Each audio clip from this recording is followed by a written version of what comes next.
Olá, bem-vindas e bem-vindos a mais umas notas da semana. A semana que, para os últimos dias de outubro e primeiros dias de novembro, vamos começar com o caso das escutas ao Primeiro-Ministro Pedro Passos Coelho. Pedro Passos Coelho que foi apanhado numas escutas à conversa telefónica com José Maria Ricciardi. José Maria Ricciardi que é um conhecido banqueiro e está ligado, penso que é mesmo o CEO do BES, do Banco Espírito Santo, e foi então apanhado ao telefone, apanhado, lá está, este apanhado é sempre aquela forma como os mídias dão a notícia. Pronto, ele esteve de facto ao telefone com o banqueiro José Maria Ricciardi, ligado então ao grupo BES, e de facto levantou-se mais uma vez a questão das escutas. Pedro Passos Coelho disse que não tinha nada a temer, e José Maria Ricciardi, por outro lado, defendeu-se dizendo que é normal as pessoas, os empresários e os banqueiros ligarem ao Primeiro-Ministro. Eu pergunto mesmo, é normal os empresários e os banqueiros ligarem ao Primeiro-Ministro português? Então, quer dizer, isto...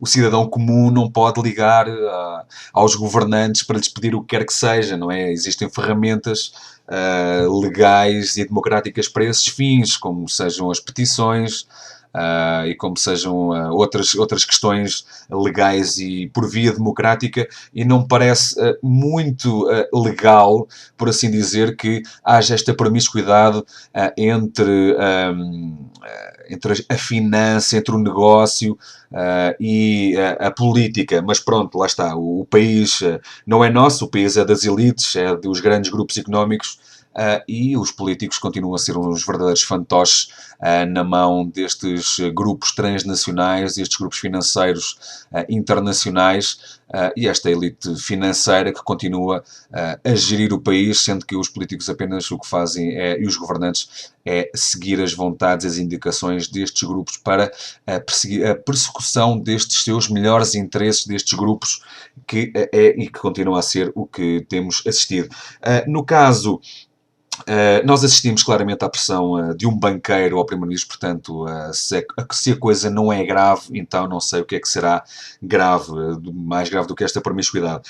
O que é certo é que José Maria Ricciardi estava ligado ao consórcio chinês que fez a aquisição do concurso público aberto para a privatização da EDP, como sabemos que avançou, e o que é certo, não sabemos bem o conteúdo da escuta em si, mas o que é certo é que este consórcio chinês, em que estava também ligado José Maria Ricciardi, acabou por pagar menos 170 milhões de euros no concurso, ou seja, acabou por pagar menos, ou seja, se calhar o telefonemazinho de José Maria Ricciardi ao Primeiro-Ministro acabou por fazer algum efeito, e o que é certo é que este consórcio chinês que adquiriu parte substancial da eletricidade de Portugal, da EDP, acabou por pagar menos e se colocar numa posição bastante mais confortável. Pronto, mas lá está, era aquilo que eu dizia, o país não é nosso, é dos consórcios, é das elites e dos grandes grupos económicos, e lá está. Os políticos continuam a fazer as vontades e serem verdadeiros fantoches na mão destes grupos transnacionais e financeiros. Voltando também a este tema das escutas, falou-se muito desta questão das escutas, falou-se muito desta situação da legalidade ou não, de ser uma ferramenta legítima, e também se percebeu que há muita gente a ser escutada neste país, muitos empresários, muita gente da finança, muita gente das elites, muitos governantes, houve surgiu um pouco aquele falatório, tendo em conta se é ou não justo e se é ou não legítimo haver estas escutas, e se estas devem ou não ser divulgadas. Ouvimos também no programa O Eixo do Mal, o Daniel Oliveira dizer também que quem não deve não teme, mas que ele teme. Mas o que eu acho mesmo que as escutas devem ser tornadas públicas se e só se elas constituírem um meio de prova em conforme foram praticados atos ilícitos ou criminosos, ou se houve alguma violação da lei. Eu não estou a defender que as escutas sejam divulgadas para divulgar coisas da vida privada de cada um. Isto não é o caso. Não é o caso de que as escutas sejam usadas para divulgar a vida privada de cada um, ou o que é que se passa no quarto de cada um, o que é que se passa na casa de cada um. Mas estamos aqui a falar da divulgação das escutas se, e reforço, só se houver a prova efetiva e que possam ser usados como meio de prova real e efetiva que se praticou um crime ou um ato ilícito. Aí sim, as escutas devem ser tornadas públicas. É nesse caso que se fala. Também, relativamente a este caso, as escutas ligam-se muito também com a questão do segredo de justiça, e há uma nova procuradora, Joana Marques Vidal. Joana Marques Vidal, que sabemos que é licenciada em Direito pela Faculdade de Direito da Universidade de Lisboa. Joana Marques Vidal é filha do juiz jubilado José Marques Vidal. José Marques Vidal, que foi diretor da Polícia Judiciária, e também Joana Marques Vidal é irmã do procurador João Marques Vidal, que coordenou, por exemplo, a investigação do processo Face Oculta. Portanto, esta família já é propensa a estar em altos lugares de destaque da justiça portuguesa. Lembramos também que a Procuradoria-Geral da República tem função, para além de ser a proposta de nomeação do nome ser a proposta do Governo e depois é ou não aceite pelo Presidente da República, mas eu acho que, e já falámos disso, a justiça não deve nunca ser propriedade da governação nem de elite política. A justiça devia ser tutelada pelo povo e gerida pelo povo. O cargo da Procuradoria-Geral da República devia ser, digo eu, alvo de um debate público, alvo de uma escolha pública, de uma decisão eleitoral pública e nunca por nomeação e nunca ser tutelada pela política. Ou seja, então vamos ter uma pessoa que vai estar a zelar pela legalidade e estar também a zelar pela legalidade democrática, e é uma pessoa que é nomeada pelos partidos. Ou seja, então imaginemos que o Primeiro-Ministro está a ser ouvido ou a ser seguido, está, por exemplo, como o caso Freeport, ou como o caso destas escutas. Então, quer dizer, a pessoa que é escolhida, no fundo, pelo Primeiro-Ministro, depois, quem está a zelar por estes casos são pessoas escolhidas pelos próprios partidos. Isto não tem cabimento absolutamente nenhum. Isto é um escândalo democrático a toda a prova. É uma atrocidade total. Isto aqui acaba por lá está. As elites políticas acabam por arranjar artimanhas e artifícios na própria lei para se protegerem e para assegurar os seus próprios privilégios. Ou seja, os governantes e as elites políticas acabam por se perpetuar e por se blindar elas próprias, escolhendo pessoas que as vão que as vão, por assim dizer, manter os seus privilégios, e por garantir que elas próprias nunca sejam julgadas e que, no fundo, que não sejam, que não haja justiça para estes casos. Mas, enfim, porque sabemos que, por exemplo, compete ao Procurador-Geral da República, ou à Procuradora-Geral da República, neste caso a Joana Marques Lopes, como Presidente da Procuradoria, a promover a defesa da legalidade democrática, dirigir, coordenar e fiscalizar a atividade do Ministério Público e também emitir as diretivas, ordens e instruções a que deve obedecer a atuação dos respectivos magistrados. E isto são pessoas e são grupos escolhidos a nível político e pelo governo e também pelos partidos. Ou seja, isto parece-me ser grave, e a justiça tem que estar na mão das pessoas. Quem escolhe os nomes para estes cargos tem que ser as pessoas, tem que ser alvo de um debate público, um debate alargado à maioria das pessoas, um debate alargado às pessoas, e que as pessoas possam fazer uma escolha, porque senão vamos ter estas coisas, não é?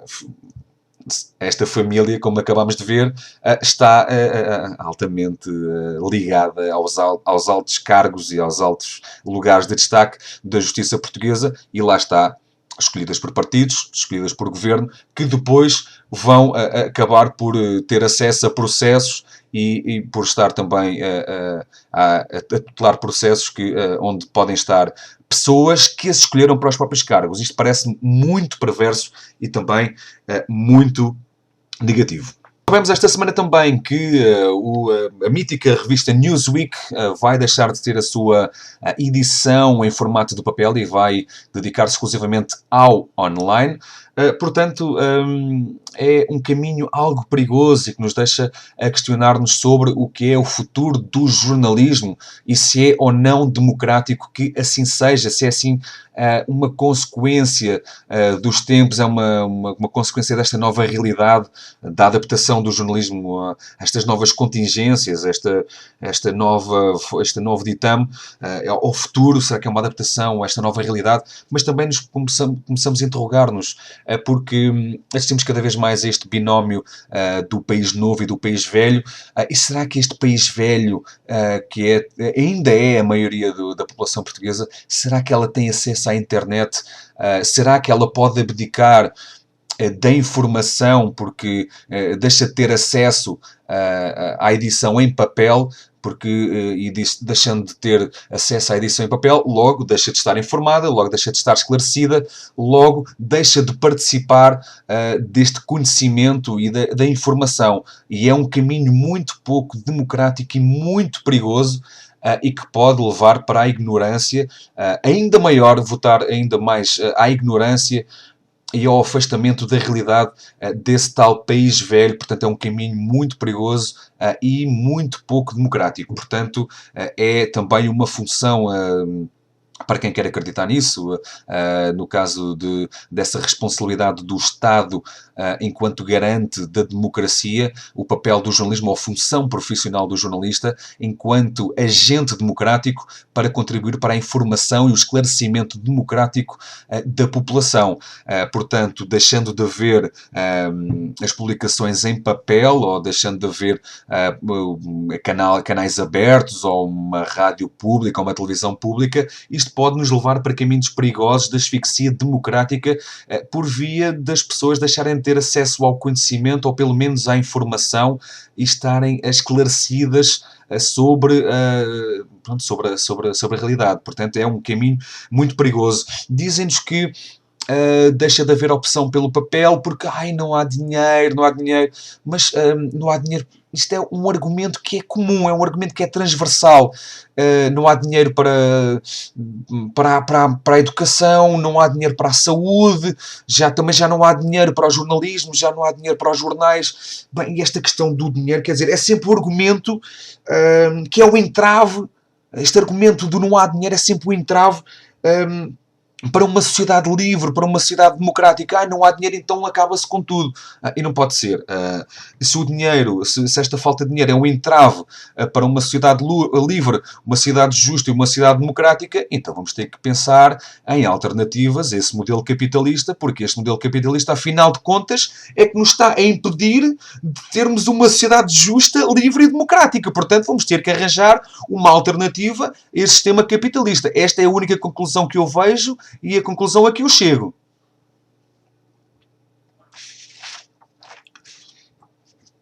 Tivemos também vários protestos com as scouts e isto é um caso que também me tem deixado algo preocupado. Então, é ou não é verdade que o dinheiro que foi usado para a construção das scouts foi por diretivas comunitárias e foi dinheiro da União Europeia para esse caso, ou seja, é dinheiro ad hoc, ou seja, para essa finalidade, com essa pragmática da construção das estradas para facilitar as comunicações, para facilitar a mobilidade, para que haja um melhor acesso das pessoas e para que haja maior mobilidade das pessoas ou não. Pronto, então se assim é, parece-me algo perigoso que o Estado agora esteja a obrigar as populações a abdicar da sua mobilidade em troca monetária, visto que o dinheiro para a construção dessas estradas e dessas vias de comunicação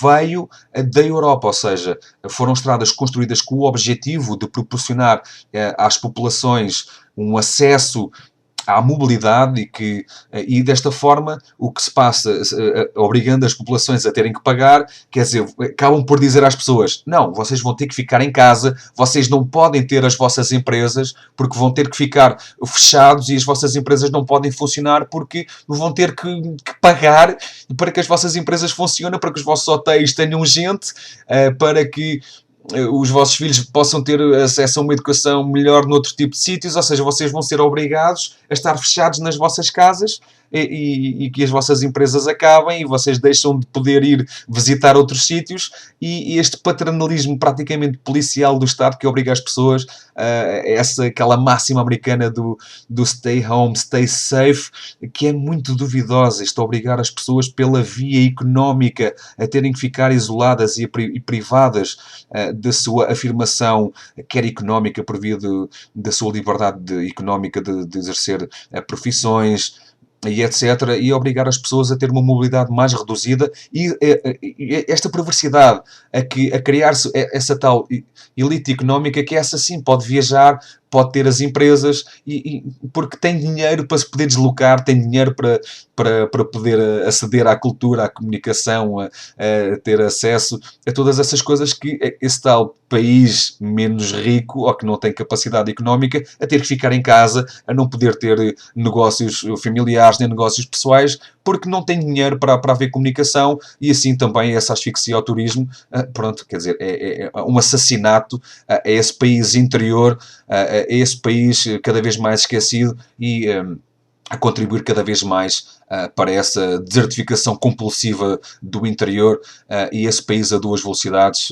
e essa condão um litoral cada vez mais rico e um interior cada vez mais pobre e ainda por cima cada vez mais privado dessa mobilidade. Ouvimos falar também em refundação, foi mais um termo que ouvimos de Pedro Passos Coelho, e de facto lembramos que a classe política nos brinda muitas vezes com estas palavras inócuas, como renegociação, refundação, requalificação, são palavras muito bonitas, mas que não querem dizer nada, ou seja, são mitos, são nadas que são tudo, ou então que são isso mesmo, que são nada, que nós próprios pensamos que são alguma coisa, mas na realidade acabam por não ser nada. É como aquela questão que vem na Constituição tantas vezes e no Código Civil, aquela coisa do prazo razoável. O que é prazo razoável? São 2 dias, são 4 dias, são 1 ano, 4 anos, são 10 anos. Isso é que é o prazo razoável.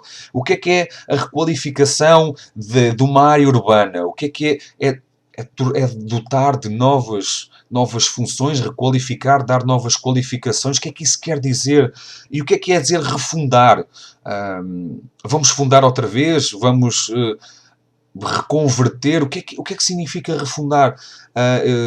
Porque Pedro Passos Coelho falou da refundação, do acordo com a Troika. O que é que isso quer dizer? Ou seja, não é uma renegociação, ou seja, não vão negociar novamente as condições do empréstimo, vão refundá-lo, ou seja, vão assinar outra vez com novas condições. É o quê? Refundar significa o quê? Ouvimos Marcelo Rebelo de Sousa dizer que a refundação, a utilização desse termo foi um erro atroz.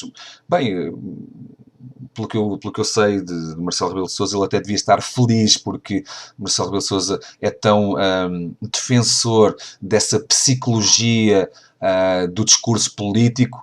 E aqui Pedro Passos Coelho foi um bom aluno de Marcelo Rebelo de Sousa, porque ele usou um termo que é mesmo fruto dessa psicologia do discurso político. É um termo que é absolutamente inócuo, absolutamente opaco, que deixa cada intérprete a fazer a sua consideração sobre o que aquilo quer dizer e, na realidade, não há nada de prático, a não ser o que é que está na cabeça do Primeiro-Ministro para usar aquela palavra e que consequências é que isso vão ter. Portanto, parabéns a Pedro Passos Coelho, que usou um termo bem da cartilha de Marcelo Rebelo de Sousa e à luz dessa sua psicologia do discurso político que, no fundo, é apenas atirar areia para os olhos do cidadão e impedir-nos de ver o que quer que seja e blindar cada vez mais o acesso ao esclarecimento coletivo por via dessa opacidade de um discurso vago e que ninguém entende realmente o que quer dizer.